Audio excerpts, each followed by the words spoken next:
Hi, I'm Megan Herak. I'm the founder of Sportles.com. Hello, Megan. We are here to visit you today. Thank you for welcoming us.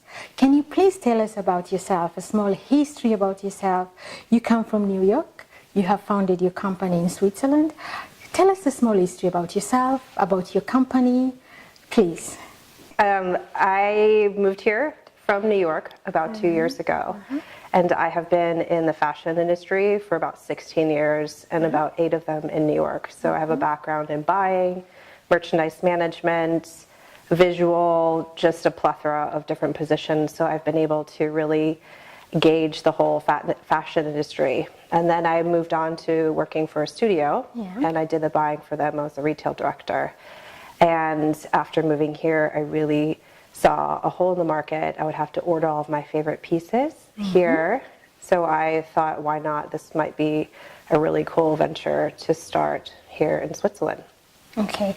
And you moved to Switzerland this year, or when did you move into Switzerland? 2015. And did you begin your company immediately after you moved into Switzerland? No, I had a previous company where we were designing and manufacturing activewear for fitness studios. So patterns, taglining, all of that. And it was really tough to manage that business back in New York. So I spent a year really brainstorming, and then this idea for Sportles came along, which, you know, I think for me was something that it is part of my background.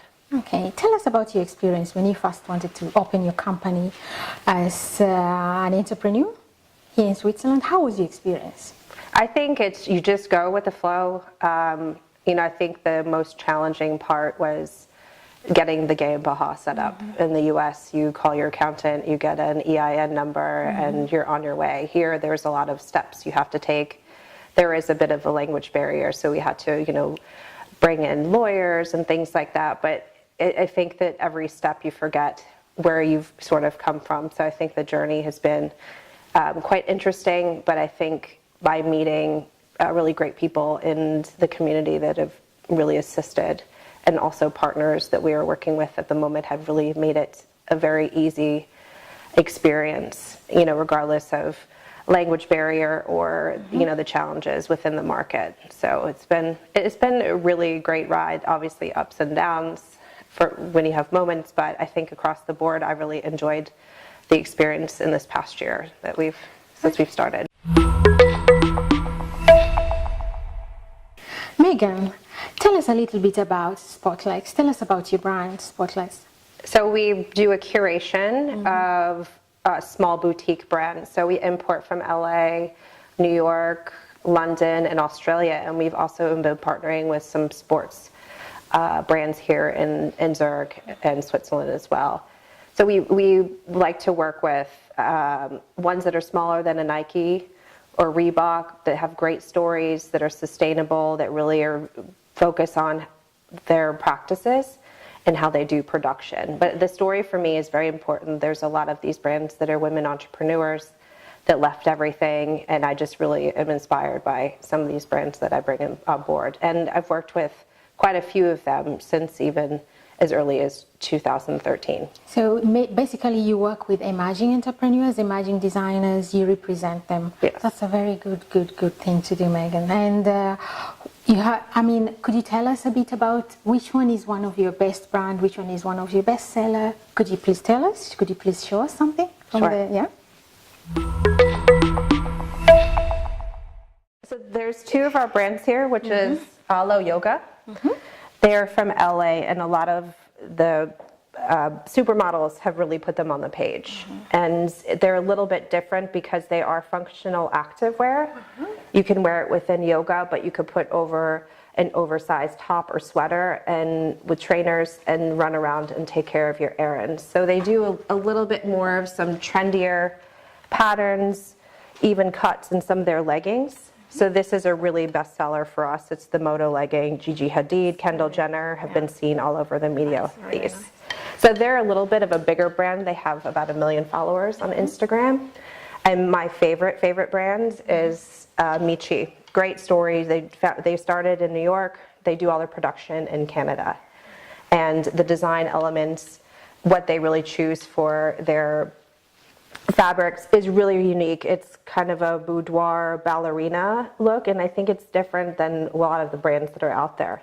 So you can have a really great track jacket, but Like this one, this is really cute. Wow. yeah, and if you touch it, the fabric's gorgeous, and then they just pick a really, really great print. So this is definitely one of our coveted brands. It's more casual. You can still wear it in the gym. Yeah. You can still wear it out. You can have just everything. Yeah. You can have it as a gym wear and also outside. Yeah. Oh, Weekend wear, run around. Like these pants you could put with a cute black top with some heels, and you can go out on the town for dinner for the night. So it's kind of fun and funky, but I think it's just more about your lifestyle is on the run, on the go, and just looking great and stylish, because the breathable materials are really great for day to day. I get claustrophobic in denim, and I feel so much better in like a pair of track leggings like this. They're breathable, they're really fun and functional, but they don't look so dressed down. What are the challenges that you face With the being an entrepreneur? General challenges as an entrepreneur. general challenges, well, Yeah. I think being a one-woman show at this point, just doing it on your own, you have to do the accounting, you have to do the buying, you have to do the inventory, you have to manage the website, all of the imagery. So it's a lot, but I think when you do get started as an entrepreneur, if you bring like a huge team in, you don't understand all the facets of how the company grows, and you don't understand necessarily what is needed unless you've been in the trenches doing it, because if you don't know, then you can't really manage somebody taking on one of these roles.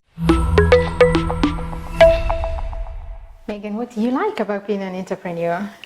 Well, I like having my own schedule, but I also like running my own business, my own time. I think it's very important to learn every part of the business, especially if you want to become scalable, and you're going to have to learn on where your strengths and weaknesses are.